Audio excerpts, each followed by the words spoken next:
Hey, thanks for joining me while we look at Midevil Spawn and Witchblade. I have fond memories of this. Um, and as I look back on it, I wonder why is it that I thought that I had fond memories of it? Well, Spawn had not been particularly interesting to me, and I've talked about this with some of my other videos I've done with the Spawn franchise. I like McFarlane's artwork and I like him.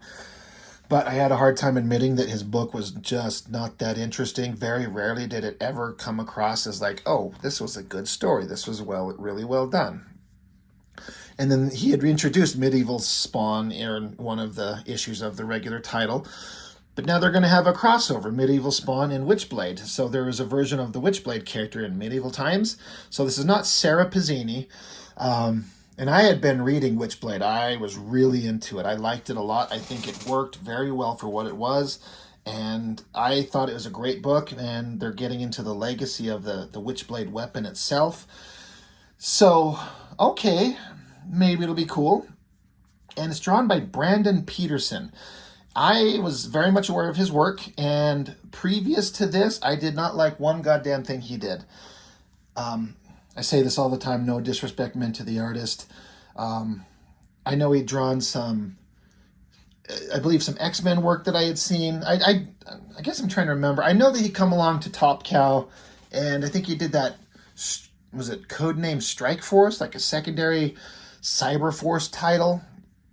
And again, he was just he was totally fine as an artist, but he didn't have anything unique. He looked like a guy that was kind of aping the modern styles of the day, and he hadn't found himself. And this book was the one time where I was like, oh man, did he level up.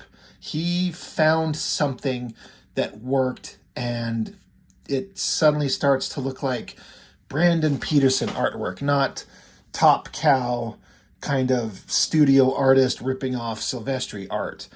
I think this cover looks great. I think Midevil Spawn looks awesome. This kind of silly but awesome pose of him just standing there with his arm out. She's standing there in a dramatic, sexy pose with her weapon out. It just looks awesome. So I was like, oh, Brandon Peterson, if the artwork on the inside looks as good as the cover, you might have me, man. I might be a big fan suddenly. So we got 3-issue miniseries written by Garth Ennis, which I've only read his, I'm trying to remember, basically the stuff he did for Top Cow, so The Darkness, and I think 1 or 2 Marvel things, but none of the stuff that he's probably really well known for. And I kind of got sick of his stuff because it's got that same kind of spiteful, I hate superhero kind of stuff, and everything's violent, and I'm going to do all kind of violent, gross things. I don't know. It wasn't my favorite. It's okay. I don't have any particular affinity for Garth Ennis, but let's just see how this thing looks. But I love this cover. And again, Brandon Peterson. He was really bringing it. He penciled it, and he got inks by Bat. That's Matt Banning. And then Joe Weems does page 20. So basically, Brandon Peterson and Bat on this. Written by Garth Ennis, Brandon Peterson. Yeah, so, you know, a pretty good starting point. And I remember just like I was saying, I never cared too much for Brandon Peterson, but he just leveled up. He just became really good. So we got this guy sitting here on a, park bench, just chilling out. And there's a box with him, and the box is talking. And the box says to him, your mother's a whore. And he says, as a matter of fact, she was. I wasn't aware you two had met. Not professionally, I hope. So, I mean, the dialogue's kind of funny, so I'll give that to Garth Ennis. And then I'm just more kind of interested in, like, this face is a great angle on that face. Brandon Peterson hadn't drawn anything like that, as far as I knew, before this book. It looks good. It's a really good shot. But anyway, he's got a severed head in the box, and then obviously we're like, this is modern day, and we go back in time. 1175 AD, and a character, Matthew Royale, Never heard of you. Well, you see that this box, sorry, I can't remember if I said, or if I'm lost in my thoughts and I forget what I've actually spoken. But there's a head in this box is what it is that's talking to him. But he refers to this guy as Royale. So here we are, Matthew Royale. So way back in time, this guy was here back in olden days. We're running into this guy.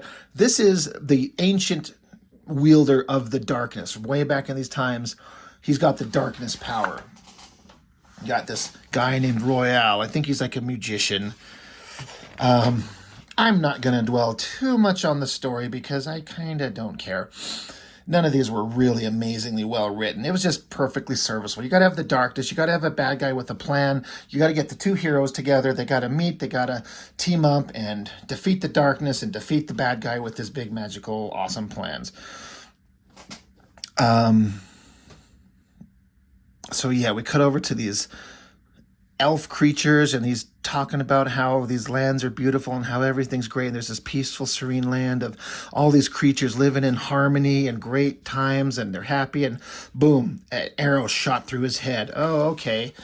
It feels like very much a Garth Ennis kind of violent kind of thing. Along come these monstrous creatures out of a vagina portal in the sky, and they're going to start slaughtering the shit out of everyone. And then we cut to, on the scene, we got Midevil Spawn. And I'm going to give big props to Brandon Peterson because he drew Midevil Spawn better than I think McFarlane did. I mean, McFarlane has that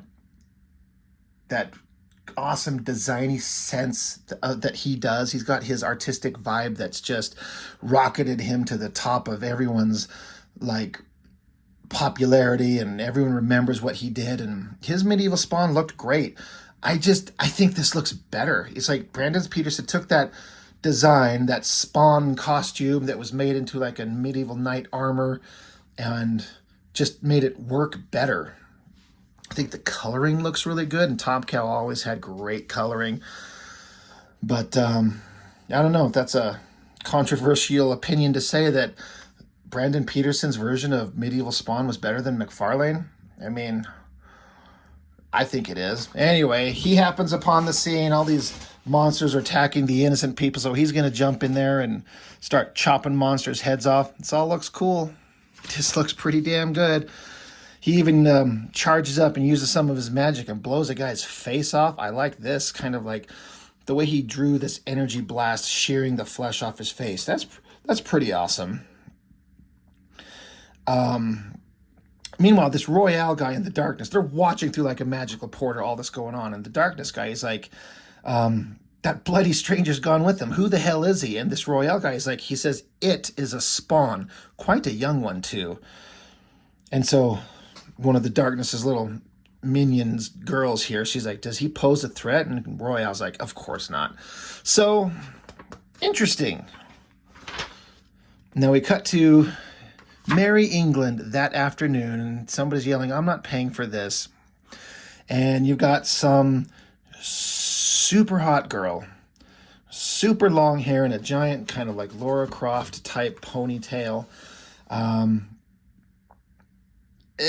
I know, I don't need to point this out, but I think Brandon Peterson went out of his way specifically for this character to draw her with a massive chest. I mean, comic book girls always do anyway, but it's like kind of like a Red Monica from Battle Chasers kind of thing. Like all female characters have a pretty big chest, but when you want to have a girl that is really endowed, you got to really emphasize it. And I think he did, and that's fine. I never thought of him as drawing really attractive female characters, but I like the way that this looks. I feel like he was inspired, he was motivated, he was trying to just elevate his game, and he did. And then there's this other, so yeah, her name is Katarina, and then this guy, he's kind of like a comic relief, goofy secondary character that'll be tagging along. I'm trying to remember, or not, but see where the hell his stupid name is. But they're having a little bit of a debate because he's overcharging her for whatever the hell's going on. They're like, familiar with each other, but not exactly friends. But anyway, we're introduced to the hot girl that will be the Witchblade, obviously. And so, being an Image Comic Top Cow book, we're going to have multiple opportunities to draw the sexiest babe you've ever seen. And I'm on board. I think the inking looks good. The costume looks good. She's pretty sexy. He draws this. And then Brandon Peterson draws this fat, ugly, medieval douchebag guy really well. It's kind of hard when you train yourself as a comic artist to draw heroes with square jaws and big muscly bodies, and now you got to draw like a fat, ugly, buck-toothed, knock-kneed, beer-swilling pig, right? But he gives her an out to she owes him. He's like, well, if you shovel a bunch of shit, I think he even tells her, like, you could fuck me, you could go shovel a bunch of shit. And so she's like, oh, all right. And she calls him a goddamn worthless son of a brainless satanic chicken rapist. I gotta take this shovel and ram it sideways up his ass. That's funny. I'll give Garth Ennis credit for writing some funny dialogue. Maybe my most favorite thing in this entire book, and one of my favorite drawings ever by one of my favorite artists ever, Mark Silvestri and Joe Weems. I've said this before. I just did that Batman book recently. This will be up by the time you see this one. But I was going over Mark Silvestri's work, and Mark Silvestri inked by Dan Green or Mark Silvestri inked by Joe Weems. Each one are kind of my favorite version. I go back and forth on which one is my favorite. But this pinup in here, I wish, you know, the folds on it kind of make the light cast some funny shadows on it. I've seen this. I have a really high resolution file on my computer of the black and white artwork. I just love this so goddamn much. It's one of my favorite drawings ever. If I had thousands and thousands of dollars, I would love to buy this from somebody. The medieval Spawn looking awesome with the cape flowing everywhere. I love the way he draws these tattered things. An epic looking horse in this amazing pose. And you got the medieval Witchblade character, and of course Silvestri's going to draw a sexy ass babe. Like her face looks good, the costume, the Witchblade weapon itself on her, and all those curves on a female figure that you would expect from a Mark Silvestri drawing. I like all the rubble and the detail on the bottom, and the way that it's inked by Weems from, this is 1996. I love this drawing so much. I might even like the black and white version of it better. I wish I could see it better without the seam in it, you know, the semen in it. You can kind of see it a little bit better like that without the shadows being casted. So, I don't know. If you want to see it, screenshot and turn your phone sideways or something like that. I love that drawing. That pinup in the middle of this, it kind of makes me want to rip this out of my fucking book, because it's not part of the story. I might do that. This book is not worth anything. What the fuck do I care? I may never look at this book again because I'm doing it for the first time in years for my channel. Anyway, great pinup. Back to the story. You know, like we were saying before, hot girl in an Image Comics, we're going to have butt shots and everything. We're just getting to know the main character and this slimeball douchebag that will be kind of like a tag-along secondary character. But as she's digging through piles of shit, she clunks into something, boom, and there's the Witchblade. There it is, just in a pile of shit waiting for her. So, you know, she's like, what is this? And the guy, he's like, oh, I bet it's worth something, whatever it is. She's like, hey, finders keepers. He says, yeah, and it was in my shite you found it in, so to speak.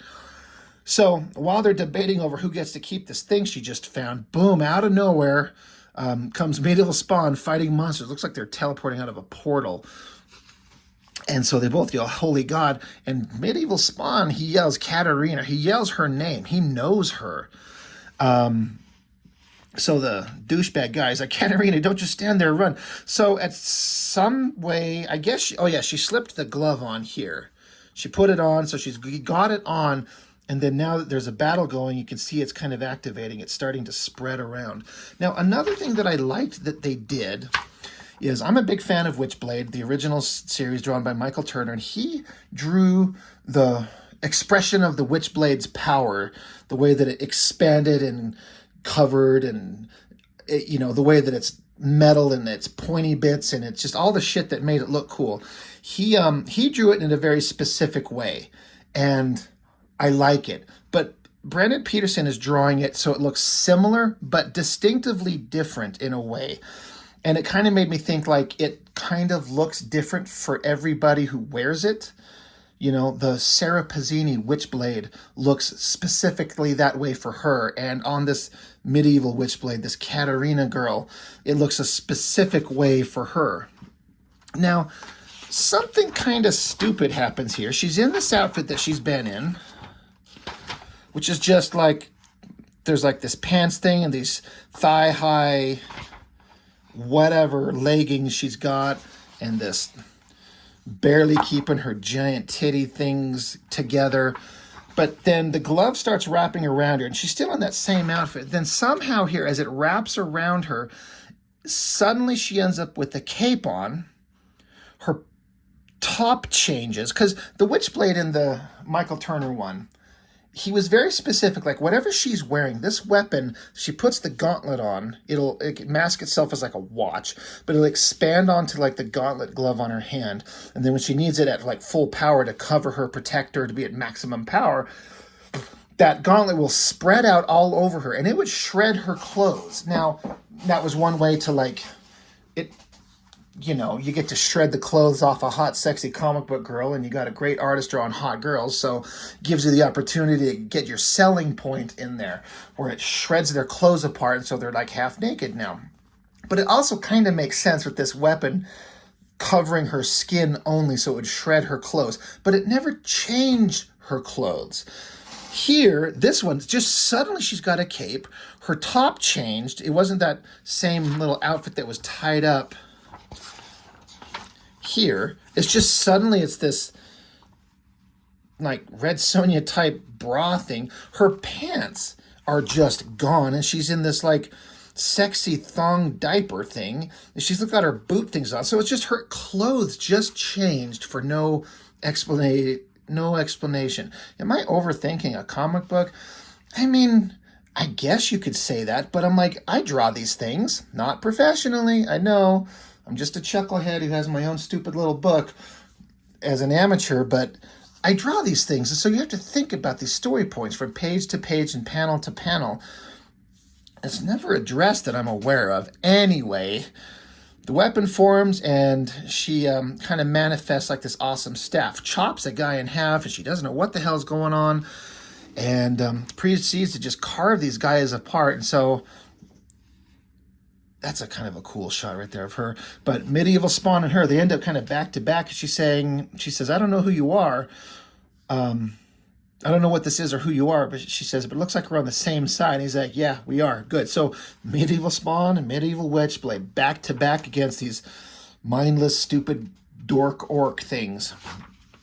So they proceed to chop the shit out of him, and it's awesome. And they like slice, slice, slice, and there's body parts flying everywhere. Kind of funny.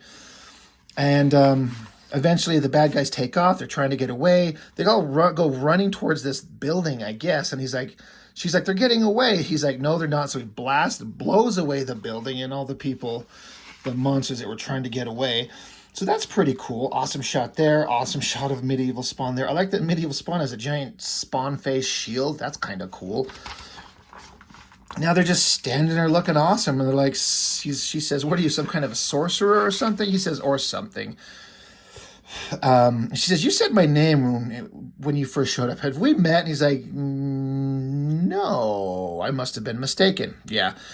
Anyway, but while they're talking, one of these little troll guys is still awake, and he gets a bow and arrow out, and he's gonna maybe potentially sneak up on these guys, but then he gets an arrow in the back of his head, and douchebag that was talking with her, he showed up. He's got a crossbow, and he took one of them out. So anyway, he's a little proud of himself. But she's like, oh, okay, yeah, I've got this weapon. I don't know, it just jumped onto me when the fight started, and the next thing I know, well, I'll tell you one thing, it feels good. So she just accepted this weapon, which is fine, it can. She's a hot babe, she's got the weapon of a hot babe. So anyway, they're talking. Are they going to stay together? Are they going to go figure out what the problems in the world are? Who knows? Midevil Spawn is a little bit kind of reserved. He's kind of not giving up too many of his secrets. stupid sidekick guy. He's only thinking about the money that can be made when they go to the lands of the fairy. There's treasures, gold, diamonds. There's all kinds of money. We have to go help these creatures. And so she's like, I guess Spawn's like, I'm going to go stop these monsters. He's like, yeah, there's a lot of money and treasure there. We should go help. And she's like, I don't know if I should. But then the gauntlet kind of flashes. And she's like, oh, I think this thing agrees with you. So I guess we're going. So she pulls her hood up over her sexy ass body. And they're going to go start the adventure. And the magician, Royale, is like, it's the Witchblade. I've heard of such weapons, but I'm never sure if I believed. And he's just shocked that he's seen the Witchblade. So it's supposed to be an awesome thing. Now this is interesting. A couple videos ago, I dug out some of my old artwork and I put them up there.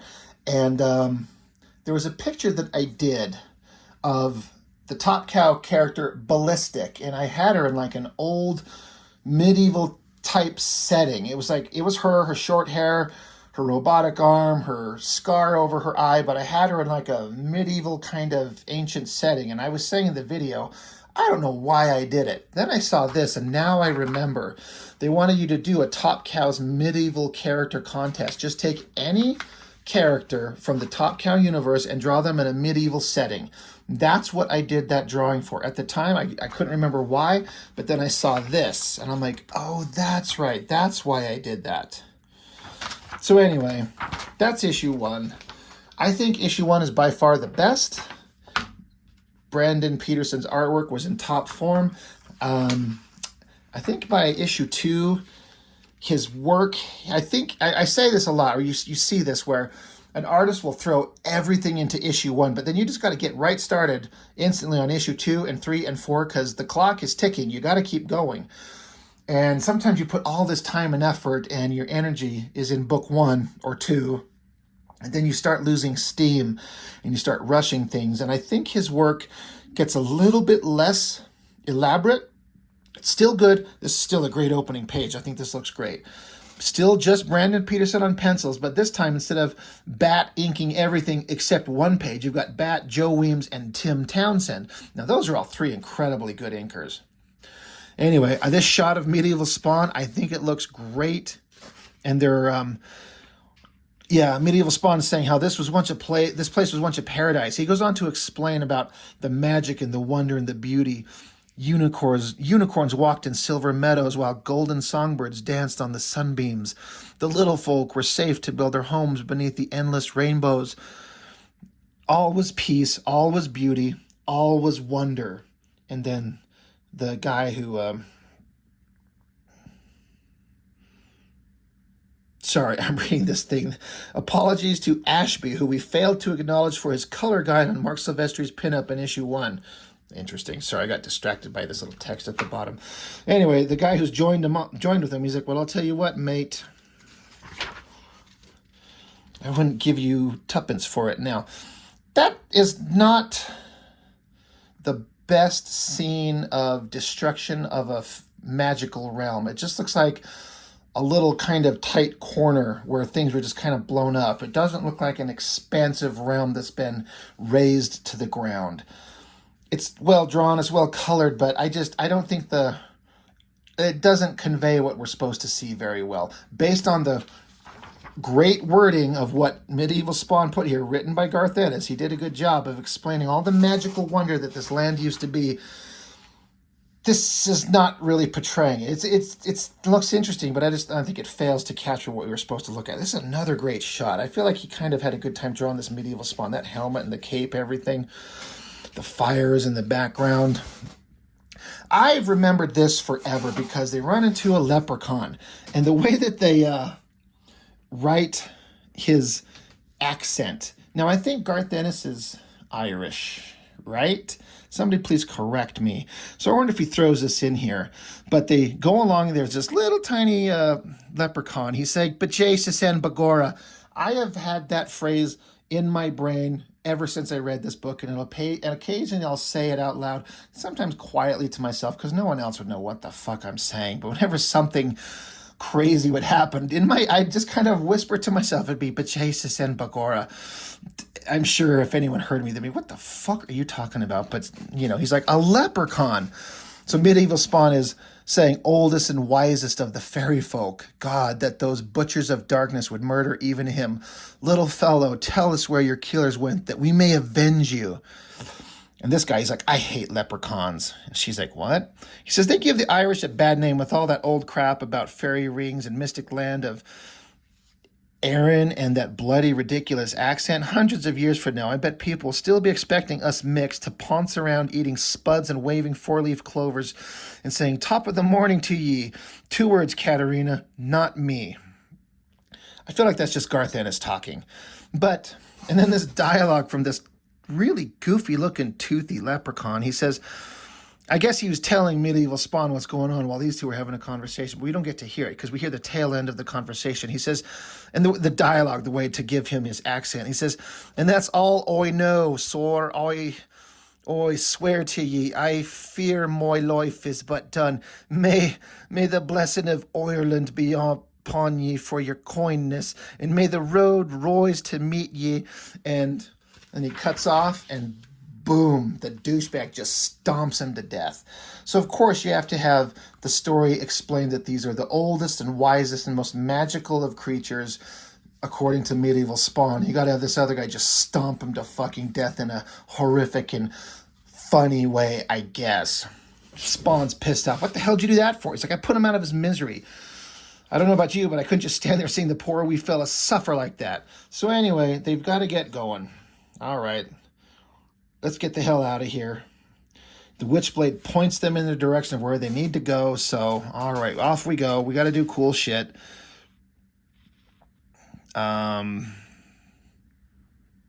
Anyway, they got to go. And then here's a big battle scene.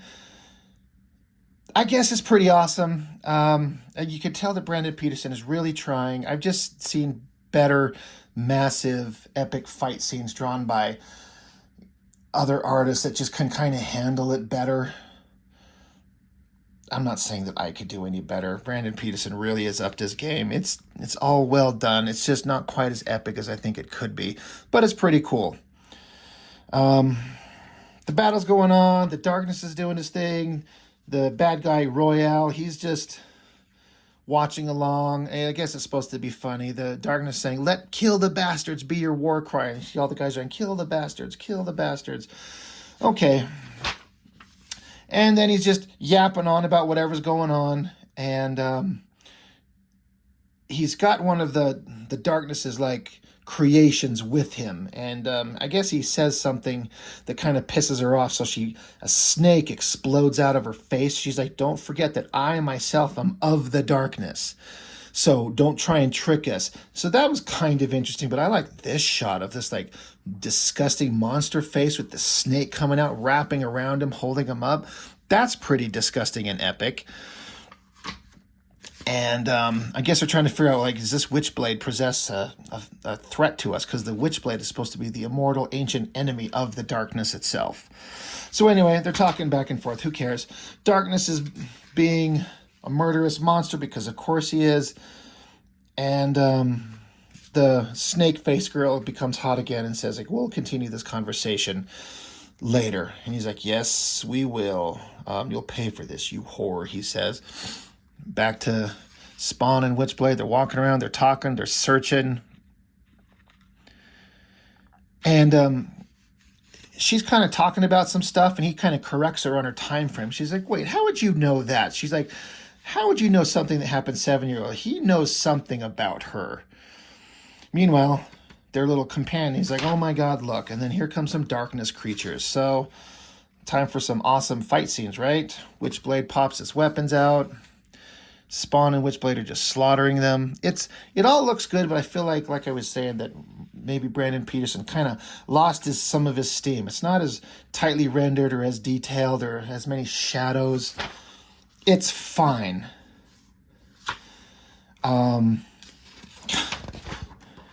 You got their stupid little sidekick here. He's got his crossbow it's got some kind of mechanism to like rapid reload arrows, and he's running because he's a coward. He drops it behind him. The storytelling is not very clear here, but he drops it, and so the weapon just happens to fire off every one of its arrows. Like it somehow rapid reloads and fires every arrow it has.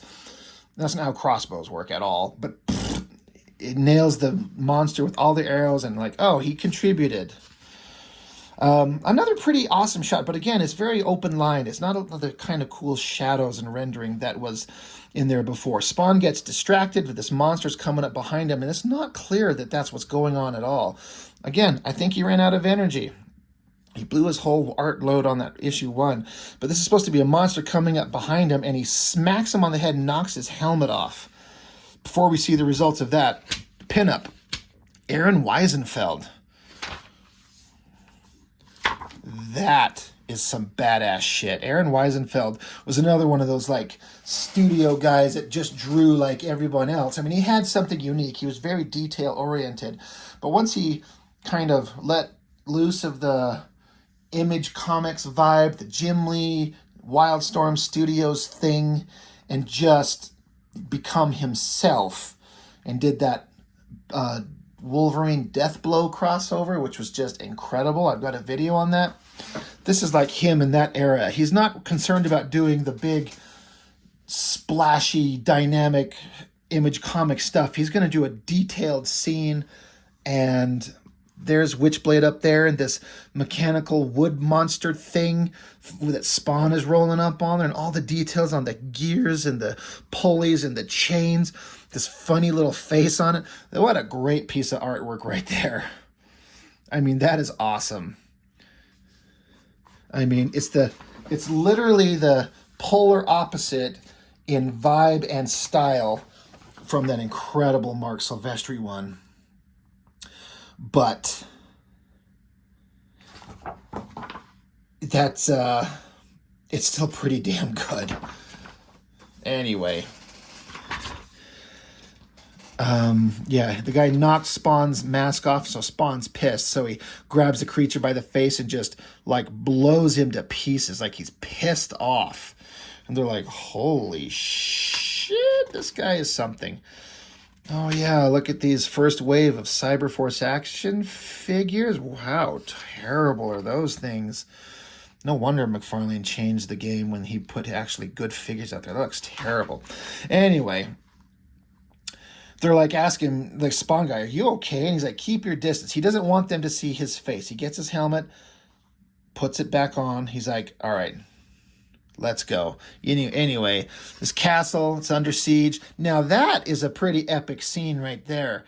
The silhouettes of all the battle, the flames in the background, the things being catapulted around. That scene works. That's pretty cool. I like this visual bit of storytelling here. I think maybe Brandon Peterson got his second, you know, what's it called? His second wind of energy. Like, this is pretty cool. I like how the Magician Royale, he creates a portal, steps into it, and walks out the other side. That's pretty cool. And suddenly he's on the scene of Spawn and Witchblade. And Spawn saying, I do not require food. And the guy's like, oh, all the more for us. And the girl's like, you don't eat? He's like, nor do I need rest, Katarina. So he's a Spawn. He doesn't eat. He doesn't sleep. He probably doesn't shit. But the magician shows up on scene. Now he starts manipulating both sides. I'm not going to sit here and go on too much about the story because this is going to go too long anyway. The story's not really the big point. But he's trying to manipulate the good guys and the bad guys. He starts talking about the darkness and the Witchblade as a weapon that she's got, and how there's like a girl, a Viking girl that's got it, an Egyptian girl, like a Scottish girl. All had used this through the ages. Only women wield it, and they've all influenced history. Now she's got it. And he's telling him, you guys should go do a thing. You got to go to this place and fight this monster, and you'll fix everything. And I thought this drawing of that goofy looking guy is kind of cool. Back with the darkness, he's slaughtering the hell out of everyone that he can see. Royale has manipulated Witchblade and Spawn to get in there on the fight. And just I don't know, I've just kind of run out of steam of interest in the story. You know where this is all going. They're all going to clash, they're all going to fight. The bad guys are going to have to see through the subterfuge that Royale's putting them through. This is funny. The girl, like the darkness, is yelling some crazy shit. He's like, "You're a pair of insects. You can kiss. You're gonna die." And she says, "If I had a face like yours, I think I'd teach my arse to speak," which is kind of funny. Anyway, they're about to face 1,000 or so bad guys, just the two of them, and they're like, "Come and get it." So that's a pretty cool shot. Sexy ass girls, medieval spawn. We've got another pinup in here. Michael Turner throwing in a Witchblade medieval spawn with a pretty epic dragon in the distance. I like Michael Turner's work. This is good. It's not my favorite. I think Brandon Peterson's been doing a little better than him, but it still looks amazing. So anyway, that is the end of issue 2. So exciting. Issue 3. I think it's a great cover. I think the cover to issue 2 is kind of boring as compared to issue 1, but I think issue 3 is pretty good. He makes the girl look really good because, of course, she's got her ridiculous outfit and her giant chest, and medieval spawn looks good. So on here, you got Brandon Peterson, pages 1 through 12, and then the artist Billy Tan Mung Koi, pages 17 through 24. Michael Turner does page 13 and 14, and Anthony Wynn does pages 15 through 16. So that's what I mean when I say that sometimes these artists, they just run out of steam, and he couldn't finish 3 issues. Probably couldn't finish them on the schedule, so they had to bring some other artists to finish it out, and it just kind of ruins it for me. I want to see the one artist do the one book with his vision and his full energy and his full attention paid to it, rather than have some other artist fill it in at the climax of the whole story. Right at the end of the story, Brandon Peterson's off it and somebody else is on there. And it kind of just ruins the vibe of everything. Inks, you got Bat, pages 1 through 9 and 11. D-Tron, 13, 14, and 17 through 24. Brandon Peterson, but does pages 10 through 12. So he inks the last 2 pages that he drew. And Aaron Saud does pages 15 and 16. So you got the whole Top Cow studio drawing these things. So, kind of less interested in the way it wraps up. It started out kind of okay, and now we're at the climax of everything, and you got everyone else drawing it. So they got to fight the darkness. Big awesome shot of them fighting in it. All these orc monsters, kind of pointless bad guys. The stupid side character shows up and gets the drop on Royale, the villain. I think he sees through his, he doesn't believe him, so he tries to shoot him. Shoots his little bow and arrow at him, and Royale just catches it and then kind of lightly speaks a phrase to it, charges it up and flings it back and blows him out of the window. The little stupid sidekick guy. Witchblade sees that, and Spawn catches him. He's like, holy shit. He's like, Royale's up there, and I don't know what he's doing, but he's not on our side. And Royale's like, too late. No one's stopping me now. I found what I need. And so he looks into this portal. The apocalypse is coming. When is it coming? October 2nd, 1996. And how shall I live to see it? How shall I still be living 800 years from now? Tell me. And then you see a little signature of Brando and Bat. And you see this team of characters. This is Brandon Peterson's creator-owned tile Arcanum, I think it is what it was called. His own team of magical heroes, whatever, that he put out. It was probably that date. Royale, the bad guy here, is talking about when is the apocalypse going to happen? What happens to be the release date of Brandon Peterson's new comic from Top Cow, which I have all of those. And I remember thinking, again, like a lot of these, it was just okay. It was fine. Not bad at all. But fairly typical, Image comic stuff. But it was done by guys that were with their own vision, their own character designs, a new wave of them rather than the original Image founding fathers. And it was okay. I don't know that it actually had a definitive end or if it just petered out and ended. I don't remember. We'll probably end up looking at that. That's kind of a cool shot. I'm going to say, I'm trying to figure out when was the page that was the last one that Brandon Peterson inked. Anyway. Darkness is there. Witchblade's there. She's freaking out. She's losing her mind. She decks Spawn for some reason. They end up fighting for a minute, and the Darkness is like, good, you guys butcher each other. And it's like the Witchblade's kind of going nuts and taking her over. But eventually she snaps out of it. She grabs a hold of her senses. And she's like, I am in charge. We're going to have a big sexy shot of her in her kind of little ridiculous outfit.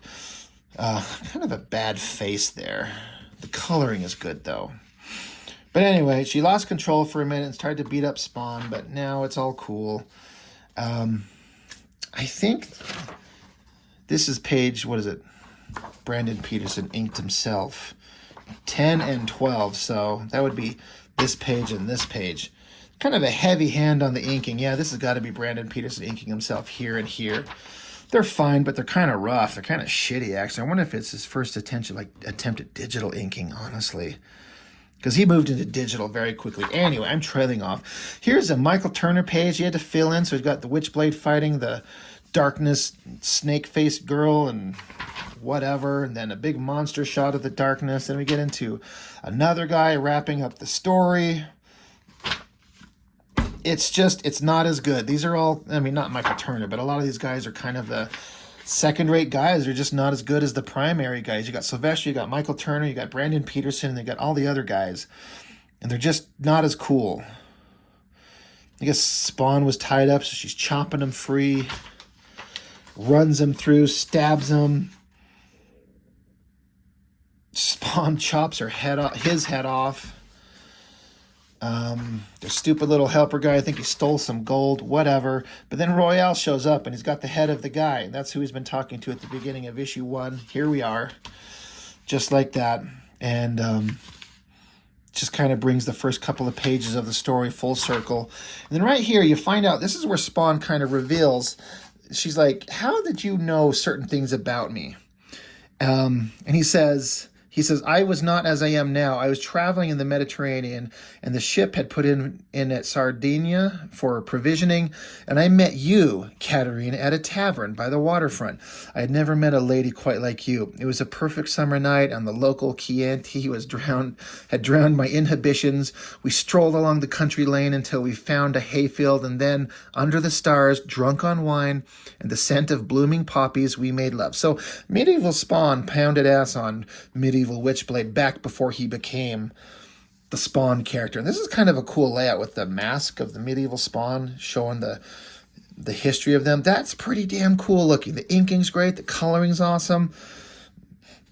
So the little sidekick guy is like, hey, Katerina, you dirty cow. And she's like, oh, I remember that. That was you.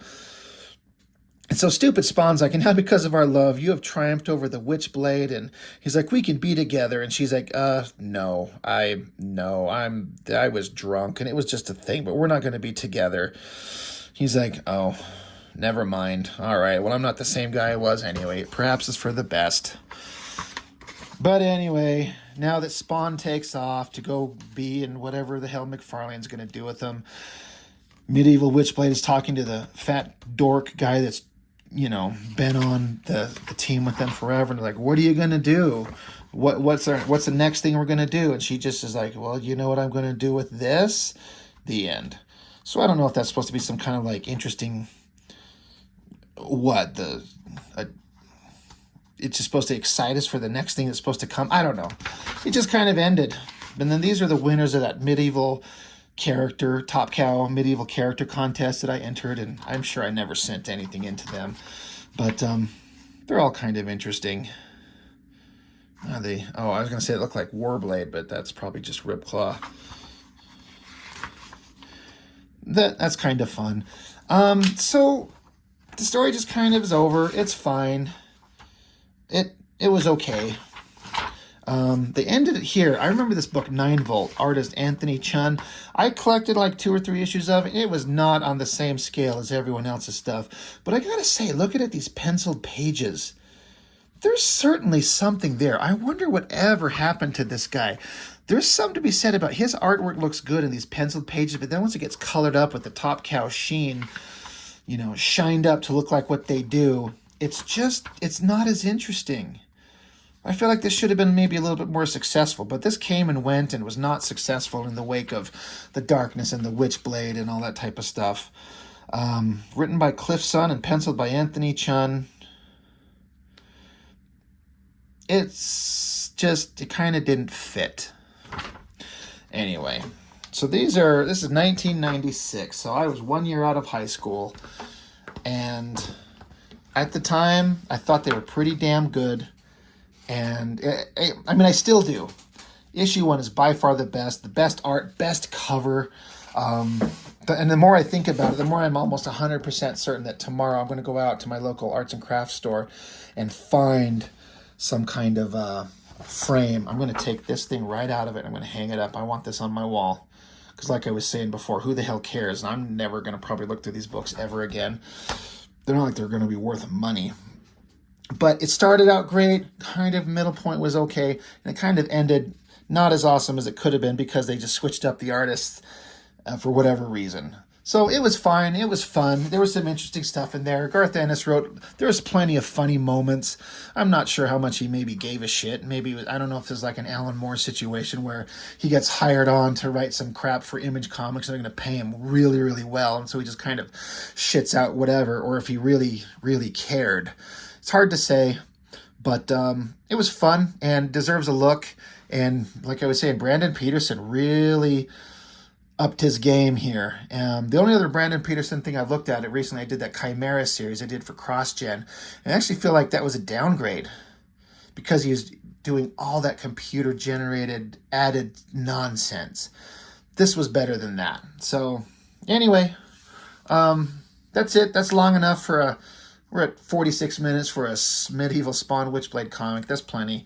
So, if any of you out there and have read this series, what are your memories of it? What do you think of this? Did you like it? Did you dislike it?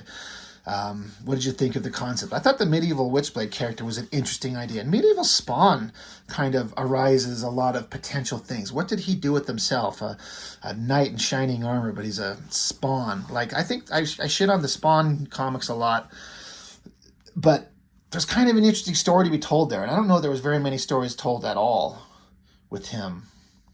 Anyway, but that's all I got for now. This was fun.